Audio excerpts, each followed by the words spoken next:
இந்த நிகழ்ச்சியை சிறப்பான முறையில் ஏற்பாடு செய்து இருக்கக்கூடிய வீரமங்கை மாயக்கால் சங்கத்தை சார்ந்தவர்களுக்கும் இந்த நிகழ்ச்சி இங்கே சிறப்பான முறையில் நடைபெறுவதற்கு ஆன வாய்ப்புகளை தந்து உதவிய இந்த கல்லூரியினுடைய முதல்வர் அவர்களுக்கும், இங்கே எமக்கு முன் பேசியிருக்கக்கூடிய ஐயா பேசியிருக்கிறாரு நவமணி ஐயா, நிறைய சிறப்பு விருந்தினர்கள் வந்திருக்காங்க. தொடர்ச்சியாக பொது வெளியில் அலைகுடிகள் பழங்குடிகள் கொடுத்து உரையாடல் நிகழ்த்தி கொண்டிருக்கக்கூடிய அமெரிக்கர்களுடைய பேராசிரியர் தோழர் வந்திருக்காரு. இப்ப அனைவருக்கும் முதலில் வணக்கத்தை தெரிவித்துக் கொண்டு, கல்லர் பள்ளிகள் டிஎன்டி அது குறித்தான ஒரு சிறு கலந்துரையாடல் மாதிரி நம்ம வச்சுக்கிறோம். இப்ப பாத்தீங்க அப்படின்னா, இந்த கல்லர் பள்ளிகளை பழங்குடியினர் பள்ளிகள், ஆதி திராவிட நலப்பள்ளிகள், இந்த பள்ளிகள் அனைத்தையும் பள்ளிக்கல்வித்துறையோடு இணைக்க போகிறோம் அப்படின்ற ஒரு அறிவிப்பு வந்த பிறகு அது தொடர்பாக பார்ப்ளாக்கி தலைமையில பல்வேறு அமைப்புகள் நம்ம போராடிட்டு வரோம், பள்ளிக்கல்வித்துறையோடு இணைக்க கூடாது அப்படின்னு. அப்படியே அந்த ஒரு சிந்தனை வருகின்ற பொழுது, போராட்டம் வருகின்ற பொழுது பொது வெளியில பாத்தீங்க அப்படின்னா ரெண்டு விதமான கருத்துக்கள். ஒண்ணு பாத்தீங்க அப்படின்னா, இதுல இணைக்கிறதுனால என்ன இருக்கு, எல்லாம் ஒரே நிர்வாகத்துக்குள்ள தானே வந்துடும் அப்படின்ற ஒரு கருத்து. இன்னொன்னு பாத்தீங்க அப்படின்னா, இது ஒரு சாதி பேர்ல இருக்கிறது ஒரு பிரச்சனை தானே, அது இணைச்சிட்டு போனா போயிட்டு போறாங்க, அவங்களுக்கு இந்த பள்ளிக்கு என்ன சம்பந்தம், அது அரசு பள்ளி தானே அப்படின்ற ரெண்டு கருத்து. இந்த பள்ளி தேவையில்லை இணைச்சிரும் அப்படின்றது, இவங்க ஏன் இதுக்கு போராடுறாங்க, இப்படி ரெண்டு விதமான கருத்துக்கள் இருக்கு. நான் இது தொடர்பாக ரெண்டு விஷயம், கல்லர் பள்ளிகள் ஏன் இருக்க வேண்டும், கல்லர் பள்ளிகளுக்கும் பிரமலை கல்லர்களுக்கும் என்ன தொடர்பு, இந்த ரெண்டு விஷயத்தை மட்டும் சொல்லி இந்த என்னுடைய உரையை நான் நிறைவு செய்கிறேன். முதலில் பாத்தீங்க அப்படின்னா, கல்லர் பள்ளிகள் ஏன் இருக்க வேண்டும் அப்படின்றது. கல்லர் பள்ளிகள் மட்டும் இல்ல, பழங்குடியர் பள்ளிகள், ஆதி திராவிட நலப்பள்ளிகள் கண்டிப்பாக இருக்க வேண்டும். ஏன் அப்படின்னா, சமூகத்துல எல்லாரும் ஒரே சமமாக இல்ல, பல்வேறு வேறுபாடுகளோட, கலாச்சார வேறுபாடுகளோட, பொருளாதார சமூக வேறுபாடுகளோடு வாழ்ந்துகிட்டு இருக்கோம். அப்ப அவர்கள் அனைவருக்கும் ஒரே மாதிரியான கல்வியெல்லாம் நம்ம கொடுக்க முடியாது. அவர்கள் இருக்கக்கூடிய சூழலுக்கு ஏற்றபடியான சிறப்பு கூறின் அடிப்படையில் கல்விகள் வேண்டும். இப்ப கல்லர்கள் பள்ளிகளுடைய இதை பார்த்துக்கிட்டோம் அப்படின்னா, 1920களில் பழைய ஒருங்கிணைந்த மதுரை மாவட்டம் முழுக்க ஒரு 500 மேற்பட்ட பள்ளிகள் தொடங்குறாங்க 1920களில். 20க்கு முன்னாடி அந்த காலகட்டத்தில் பாத்தீங்க அப்படின்னா, மதுரை மாவட்டம் தமிழ்நாடு முழுக்க பாத்தீங்கன்னா பெரிய பெரிய நகரங்கள்ல ஒரு சில ஜில்லா போர்டு பள்ளிகள், அதுக்கு பிறகு பாத்தீங்க அப்படின்னா மிஷனரி பள்ளிகள், இந்து பள்ளிகள், இப்படின்னு ஒரு சில பள்ளிகள். இப்ப மதுரையில் எடுத்துக்கிட்டோம்னா, இங்க மதுரையில் இருக்கக்கூடிய மிஷனரி பள்ளிகள் இருந்திருக்கு. அப்படியே நம்ம மேற்கு பகுதியில் பார்த்தோம் அப்படின்னா உசிலமிட்ல சத்திரம் பள்ளி, அது நூற்றாண்டு கண்ட பள்ளிகள். இதுக்கு இடையில திருமங்கலம், அவ்வளவுதான். வேற எந்த இடையில பாத்தீங்கன்னா சாத்தங்குடி, போத்தம்பட்டியில ஒரு பள்ளிக்கூடம் வந்திருக்கு, அதெல்லாம் அரசு பள்ளி. அள்ளிகுளத்துல ஒண்ணு, இங்கிட்டு சரச்சு வெட்டி டிஎல்சியில ஒரு பள்ளிக்கூடம். தேனி மாவட்டத்திலும் பார்த்தேன், பெரியகுளம், தேனி, இது மாதிரியான விரல் விட்டு எண்ணக்கூடிய ஒரு சில பள்ளிகள் தான் இருக்கு. பாத்தீங்கன்னா ஒரு 20-30 பள்ளிகள் தான் பழைய ஒருங்கிணைந்த மதுரை மாவட்டத்திலே இருந்திருக்கும். ஆனா 1920களில் வந்த உடனே ஊர்தோறும் பள்ளிகள், கல்லர் பள்ளிகள் வரும். 10 வீடுகள் ஒரு ஊர்ல பிரமலை கல்லூரில் வச்சாங்க அப்படின்னா அந்த ஊர்ல ஒரு பள்ளிக்கூடம். ஆனா இதே நிலைமை தமிழ்நாட்டினுடைய பிற பகுதியில் கிடையாது. பிற பகுதியில் முக்கியமான நகரங்கள்ல மட்டும்தான் பள்ளி இருந்துகிட்டு இருக்கு. அதுக்கு பிறகு காமராஜருடைய காலத்துல 50-60 காலகட்டத்தில் தான் ஊர்தோறும் பள்ளிகள் வருது. அப்ப இந்த நம்ம பகுதியில பிரமலை கல்லர்களுக்கு பொது சமூகத்துல ஒரு 40 வருஷத்துல அவங்களுக்கு எல்லா ஊர்களுக்கும் பள்ளி கிடைக்குது. ஆனா 40 வருஷத்துக்கு முன்னாடியே நம்ம பகுதியில அனைத்து பிரமலை கல்லர்களும் படிப்பதற்கான வாய்ப்பு ஏற்படுது. கிட்டத்தட்ட ஒரு தலைமுறைக்கு முன்னாடியே பிரமலை கல்லர்கள் படிக்க ஆரம்பிச்சாங்க கல்லல் பள்ளிகள் வழியாக. ஒரு தலைமுறைக்கு பிறகுதான் மற்றவங்களும் படிக்க ஆரம்பிக்கிறாங்க. அவங்களுக்கு ஒவ்வொரு ஊருக்கும் பள்ளிக்கூடங்கள் தொடங்குறாங்க. அப்ப நீங்க யோசிச்சு பாருங்க, ஒரு தலைமுறைக்கு கிட்டத்தட்ட 50-40 வருஷத்துக்கு முன்னாடியே பிரமலை கல்லர்கள் கட்டாயம் படிக்க வைக்கப்படுகிறார்கள். ஆண்கள் பெண்கள் அனைவரும் படிக்க வைக்கப்படுகிறார்கள். அப்படி அவங்க படிச்சிருந்தாங்கன்னா இன்னைக்கு தமிழ்நாட்டில் பிரமலை கல்லர்கள் அனைத்து அரசு அலுவலகங்களும் குவிஞ்சு கிடக்கணும். ஏன்னா ஒரு தலைமுறை முன்னாடி இவங்க படிக்க ஆரம்பிக்கிறாங்க. ஐஏஎஸ் ஆபீசர்கள் எண்ணற்ற பேர் இருந்திருக்கணும். மருத்துவ கல்வியா குறுப்பொண்ணுலயா அனைத்திலும் பிரமுகர்களில் நிறைந்து கிடந்திருக்கணும். ஆனா இன்னைக்கு நிலைமையை பாருங்க, ஐஏஎஸ் ஆபீசர்கள் தேடிக்கிட்டே இருக்கும். இந்திய ஆட்சி பணியில பிரமுகர்களை ஏதோ ஒருத்தர் இருந்தா அதை கொண்டாடிட்டு உட்காந்துருக்கும். ஒரு வீட்டிலேயே 4 பேர் 5 பேர் ஆட்சி பணிக்கு வருகின்ற பொழுது ஒரு சாதி முழுக்க ஒருத்தர் வந்து அதை கொண்டாடிட்டு உட்காந்துருக்கும். குறுப்பொன் தேர்வுல எத்தனை பேர் இருக்காங்க அப்படின்றத எண்ணிக்கிட்டு இருக்கும் உட்காந்து. அப்போ எந்த ஒரு மாற்றத்தையும் இந்த கல்வி இவ்வளவு பள்ளிகள் கட்டாயமாக அனைவருக்கும் படிக்க வச்சும் கூட எந்த ஒரு மாற்றத்தை ஏற்படுத்தல. இதே ஊர்தோறும் பள்ளிகளை எல்லா மக்களுக்கும் பொது சமூகத்துக்கு கொடுத்த 1960க்கு பிறகு பாத்தீங்க அப்படின்னா இன்னைக்கு தமிழ்நாடு கல்வி வளர்ச்சியில உன்னத இடத்துக்கு வந்துருச்சு. உயர்கல்வியில முதல் இடத்துல நம்ம இருக்கோம் இந்தியாவிலே. ஆனா பிரமலைகளுக்கு இவ்வளவு கல்வி கொடுத்தும் அவங்க அந்த கல்வியில எந்த ஒரு முன்னேற்றத்தையும் பெற முடியல. அதுக்கு காரணம் என்ன அப்படின்னா, பழங்குடிகளுக்கு அவர்களுக்கு ஒரு தலைமுறை கல்வி கொடுத்துட்டு அப்படியே விட்டுட்டோம்னா அது பின்னாடி வந்துருவாங்க. நான் நிறைய பேர் பார்த்திருக்கேன், இன்னைக்கும் வாழ்ந்துட்டு இருக்காங்க. கல்லர் பள்ளிகள்ல பணியாற்றி முதல் தலைமுறையா படித்து அந்த கல்லர் பள்ளியிலே பணியாற்றி ஓய்வு பெற்றவர்கள் இன்னைக்கு இருக்காங்க. 30 வருஷம் அந்த ஓய்வூதியம் வாங்கிட்டு இருக்காங்க. அவர்களுடைய தலைமுறையெல்லாம் பாத்தீங்கன்னா அவங்க நல்லா படிச்சிருக்காங்க, நல்ல வேலையில இருந்திருக்காங்க, கல்வி பணியாற்றி இருக்காங்க. அவங்களுடைய அடுத்தடுத்த தலைமுறை பாத்தீங்க அப்படின்னா அப்படியே பின்னோக்கி நகர்ந்து அவங்க படிக்காம கிராமத்துல சாதாரண ஒரு லோன்மேன் வேலையோ பிஆர்சிலையோ ஒரு வேலையில உட்கார்ந்துகிட்டு இருக்காங்க. அப்ப ஒரு தலைமுறையில சிறப்பாக கொடுத்த கல்வி அடுத்தடுத்த தலைமுறைக்கு அவங்களால அதை பயன்படுத்திக்க முடியல. ஏன்னா பழங்குடிகளுக்கு கல்வியை கொடுப்பது மட்டும் இல்லாமல் தொடர்ச்சியான கண்காணிப்பும் தேவை. ஆங்கிலேயர்கள் அதை செஞ்சாங்க.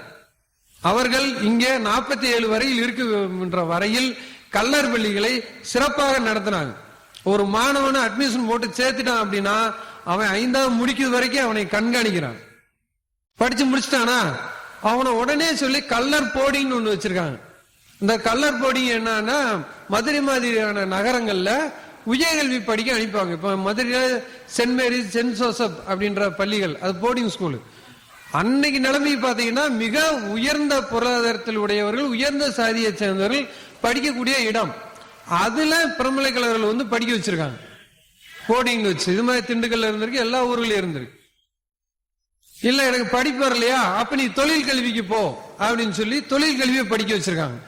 இது மாதிரி அவங்கள தொடர்ச்சியாக கண்காணித்து அவர்களுக்கு வேலை வாங்கி தரக்கூடிய வகையில் வரைக்கும் படிச்சிருக்காங்க. கல்லர் பள்ளியெல்லாம் பாத்தீங்க அப்படின்னா அது 2 நிர்வாகம் இருந்திருக்கு. ஒண்ணு அதனுடைய நேரடி நிர்வாகம் காவல்துறை கட்டுப்பாட்டுல இருந்திருக்கு. கல்லர் பள்ளியில அட்மிஷனை கண்காணிக்கிறது, ஆசிரியர்கள் வருகையை கண்காணிக்கிறது, எல்லா விஷயத்தையும் இந்த காவல்துறை பார்த்திருக்காங்க. இன்னொரு விஷயம் பார்த்தா அப்படின்னா மிஷனரிகள் கட்டுப்பாட்டுல விட்டுருக்காங்க. காவல்துறைக்கு கல்வியை பற்றியான தெரியாது, கட்டுப்பாடு அவங்க செய்ய முடியுமே தவிர கல்வி போதிக்கிறதுல முன்னனுபவம் பெற்றவர்கள் மிஷனரிகள். அதனால என்ன செய்யறாங்க அப்படின்னா கள்ளநாடு முழுக்க மிஷனரிகளினுடைய மேற்பார்வையில் கல்லர் பள்ளியில் விட்டுறாங்க.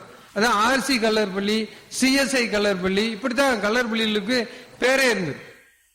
அப்ப இந்த மிஷனருடைய கட்டுப்பாட்டுல இந்த கல்லர் பள்ளியில மிக சிறப்பாக அவங்க வந்து செயல்படுத்திருக்காங்க. அதுக்காக கல்லர் ஸ்கவுட் அப்படின்னு ஒண்ணு இருந்திருக்கு.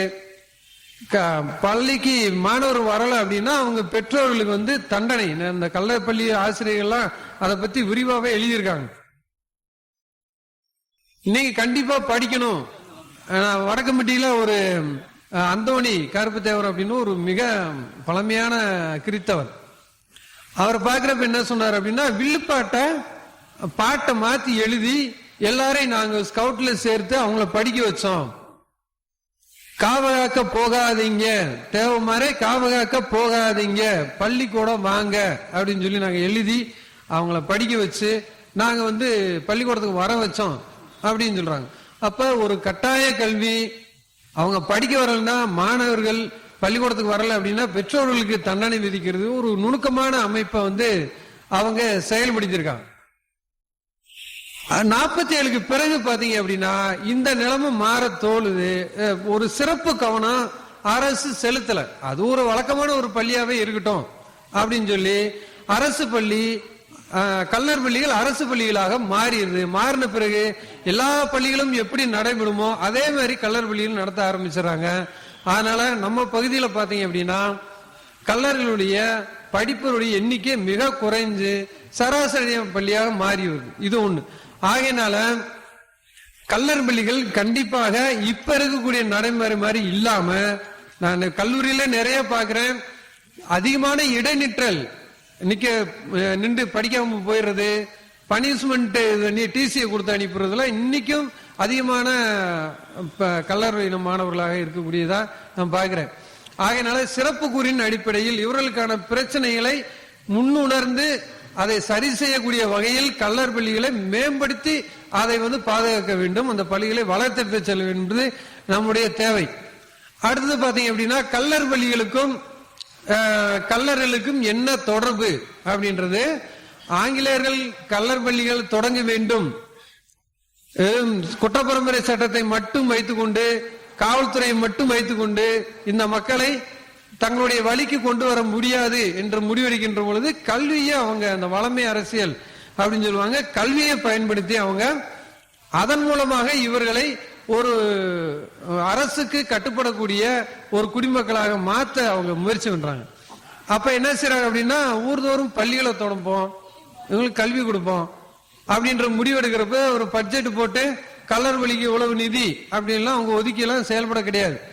அந்தந்த ஊரில் இருக்கக்கூடிய புறமலை கல்லர்கள் அவங்க இடம் வாங்குறாங்க, அங்க இருக்க ஜமீன்தார்கிட்ட போய் கேட்கறாங்களே இடம் கொடுங்க, எங்களுக்கு கட்டுறதுக்கு கட்டட பொருள் கொடுங்க, எங்களுக்கு பணம் கொடுங்க அப்படின்னு வசூல் பண்ணி, இல்லாட்டி அந்த ஊர்ல இருக்கக்கூடிய பஞ்சாயத்து தலைவர் தன்னுடைய இடத்தை கொடுக்கிறாரு, அவரு பணம் கொடுக்கிறாரு. அப்புறம் கல்லர் பொதுநல நிதியில் இருக்கக்கூடிய பணத்தின் உதவியை பெற்று இந்த கல்லர் பள்ளியெல்லாம் பாத்தீங்க அப்படின்னா இவங்களே கட்டுறாங்க, இவங்களே நிர்வகிக்கிறாங்க, இவங்களே ஆசிரியர்களுக்கு ஊதியம் கொடுக்கறாங்க. இந்த மேற்பார்வையாளர் பதவி எல்லாமே இந்த பணத்தை வசூல் பண்ணி கொடுக்கறதுக்கான ஒரு அமைப்பு தான் அப்படின்னு சொல்லுவாங்க. பிரமலை சீர்திருத்தன் அப்படின்ற ஒரு இதழ் வெளியிட்டு இருக்காங்க. அதுல இந்த கல்லர் பள்ளியுடைய நிர்வாக அமைப்பை பத்தி நிறைய செய்திகள் வருது.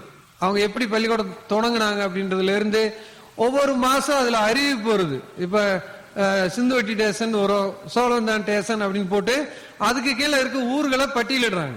மேல உரப்புனூர், சித்தால அப்படின்னு சொல்லி இந்த ஊர் பஞ்சாயத்து இன்னும் ஆசிரியர்களுக்கு சம்பள பட்டுவா இவ்வளவு கொடுக்காம இருக்காங்க, 70 ரூபா கொடுக்கல, 155 ரூபா கொடுக்கல அப்படின்னு சொல்லி அதுல பட்டியலை வெளியிட்டு இவங்கள விரைவில் என்ன செய்யணும், பணத்தை வசூல் பண்ணி ஆசிரியர்களுக்கு ஊதியமா கொடுங்க அப்படின்னு சொல்லி கல்லர் பள்ளியில தொடங்குவதிலிருந்து அதுக்கு ஆசிரியர்களுக்கு ஊதியம் கொடுப்பது வரை அந்தந்த ஊரில் இருக்கக்கூடிய பஞ்சாயத்தார்களும் பிரமலை கல்லர்களும் அதுக்கான பணியை செஞ்சிருக்காங்க. கல்லர் பொதுநல நிதியில இருந்தும் அதற்கான பணம் போயிருக்கு. அப்படி பாத்தீங்க அப்படின்னா கல்லர் பள்ளிகள் அனைப்பும் பிரமலை கல்லருடைய உடல் உழைப்பாலும் பண உதவினாலும் வளர்ந்த அமைப்புகள். அரசாங்கம் அன்னைக்கு இருக்கக்கூடிய பிரிட்டிஷ் அரசாங்கம் எந்த உதவியும் செய்ய கிடையாது, அவங்க நிர்வாகம் மட்டும் பண்றாங்க.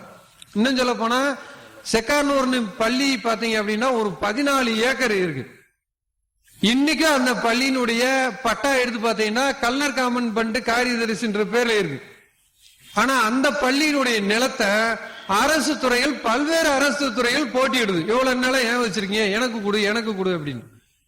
அதெல்லாம் ஒவ்வொரு பிரமலை கல்லருடைய வரி வசூல்ல இருந்து உருவாக்கப்பட்டு கல்லர்களுடைய கல்வி வளர்ச்சிக்காக கொடுக்கப்பட்ட நிலங்கள்.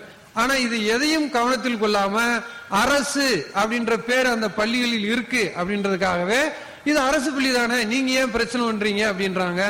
அரசு என்பது அப்பொழுதும் சரி இப்பொழுதும் சரி கல்லர் பள்ளிகளில் ஒரு நிர்வாக பணியை மட்டும்தான் மேற்கொண்டுகிட்டு இருக்கணும், அதுதான் அதனுடைய அடிப்படை. ஏன்னா அந்த பள்ளிகளை உருவாக்கியது எல்லாம் அந்தந்த ஊரில் இருக்கக்கூடிய கல்லர்கள் தான்.